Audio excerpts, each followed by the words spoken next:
Blessed are the peacemakers, for they will be called the children of God. Our nation, currently broken and defiled with issues piled as high as the eye can see, longs to be reconciled by Christians like you and me.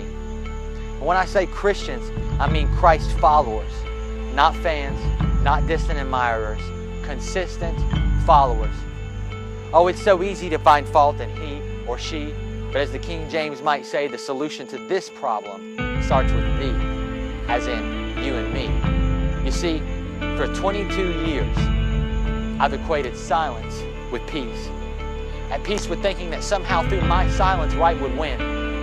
But no longer will I stand here and watch as the storm brews over the ocean of life, clinging to the pier as my source of shelter from the strife, because this life has purpose, and yours does too.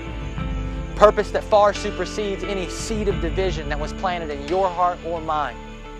For through the seasons we've seen peace and war become closely intertwined. So like a branch draws from the vine, church, we must proclaim where, or better yet, who our peace comes from. You see, we live in a world governed by seasons. Winter, spring, summer, fall, but that doesn't even come close to naming them all. Football season, vacation season, election season, and the list goes on. For man creates his own seasons, meaning the seasonality of our reality is primarily in man's control. But wait, isn't God in control? Well, there's one thing for certain that God controls, and that's the destiny of the believer whose heart He holds. So what does this mean for a child of the Most High King? Well, like a groom when he slips on that ring, takes full responsibility for the bride, all things aside, he is accountable. Church, we are accountable for the season we've ushered in. We find ourselves guilty for the lack of peace in our world today, but enough with this moral decay. Today I say that through our actions, words, and deed, we will proclaim Jesus, the author and finisher of our faith. All the while, the world whispers that one life matters more than another. Black lives matter, blue lives matter, all lives matter. Church, we have to realize that these hashtags do not work.